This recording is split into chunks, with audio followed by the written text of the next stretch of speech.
नमस्ते।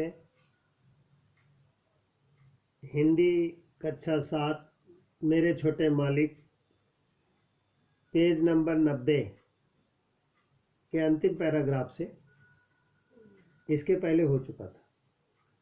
बच्चा जल्दी ही बोलने लगा। वह बा बा बा मामा बोलने लगा। जब राजचरण ने वह पहले जैसी तोतली बोली सुनी तो अचानक उन आवाज़ों ने उसका सारा संदेह दूर कर दिया कि छोटे मालिक अपने चान के मोह से मुक्त नहीं हो पाए और बेटे के रूप में उसके घर जन्म लेकर आ गए। बापी की प्रत्येक हरकत से लगता था कि वही बच्चा है और उसमें भी जज बनने के सभी गुण विद्यमान हैं। फिर माँ का वह संदेह कि राजचरण ने ही बच्चे को चुराया है उसे याद आ गया। वह अचंभित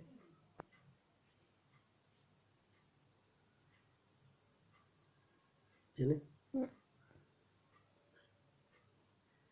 फिर माँ का वह संदेह कि राजचरण ने ही बच्चा चुराया है उसे याद आ गया। वह अचंभित स्वर में अपने आप से कह उठा, आह! माँ का दिल ठीक ही कहता था। वह जानती थी कि मैंने ही उसका बच्चा चुराया। इस निष्कर्ष पर पहुँचने के बाद उसे बहुत पश्चाताप हुआ कि उसने अब तक बच्चे का ठीक तरह से पालन क्यों नहीं किया। बस उसी दिन से शरीर और आत्मा की अपनी संपूर्ण शक्ति से वह उसका दास बन गया। वह उसे धनी व्यक्ति के पुत्र की तरह पालने लगा।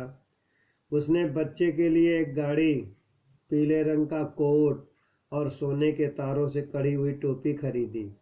अपनी स्वर्गीय पत्नी के गहनों से उसके लिए सोने के कंगन और पाजेब बनवाई।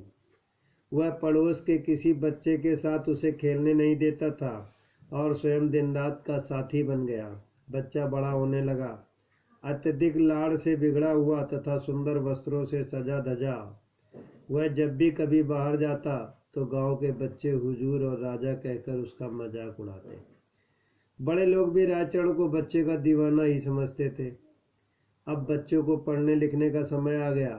राजचरण ने अपनी जमीन बेच दी और कोलकाता चला गया।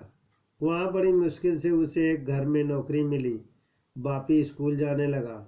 राजचरण ने उसे अच्छी शिक्षा, वस्त्र, भोजन देने में कोई कसर न छोड़ी। वह स्वयं थोड़ा सा भात खाकर पेट भर लेता और मन ही मन कहता, ओह मेरे छोटे मालिक, आप मुझे इतना प्यार करते थे कि मेरे घर लौट आए। अब मैं अपनी तरफ से कभी भी आपको कोई कमी न होने दूंगा। 12 वर्ष बीत गए। बच्चा पढ़ने लिखने में होशियार था, स्वस्थ और सुंदर था। अपने व्यक्तिगत रख रखाव पर, विशेष रूप से अपने बालों को संवारने में वो बहुत ध्यान देता। वह राजचरण को पिता नहीं सेवक समझता था। राजचरण उसे सदा पिता का प्यार देता, परंतु उसका व्यवहार अपने पुत्र के प्रति एक सेवक की भांति ही था। राजचरण ने सबसे गुप्त रखा कि वह बापी का पिता है। राजचरण वृद्ध हो गया था। दुर्बल होने के कारण वह पूरा काम नहीं संभाल पाता था। कार्य संबंधी अनेक बातें भूल जाता था।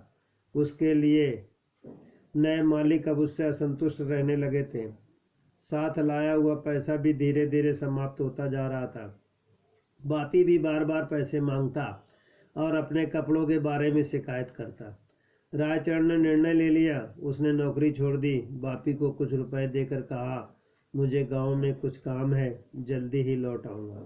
वह तुरंत बड़ा साथ चल पड़ा जहां अनुकूल मजिस्ट्रेट था।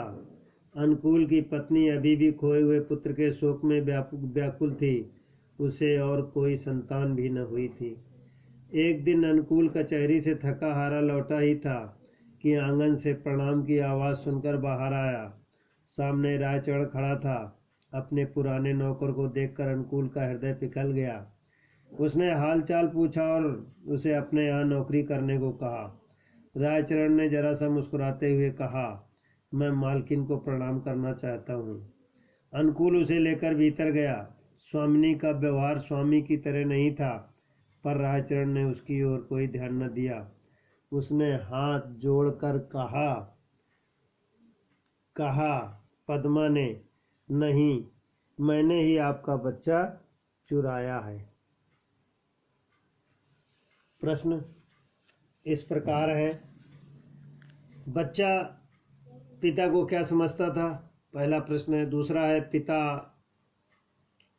क्यों नहीं कह सका कि वो उसका ही बेटा है। तीसरा है, बहुत दिनों बाद जब मालिक के यहाँ पहुंचा तो क्या हुआ। चौथा,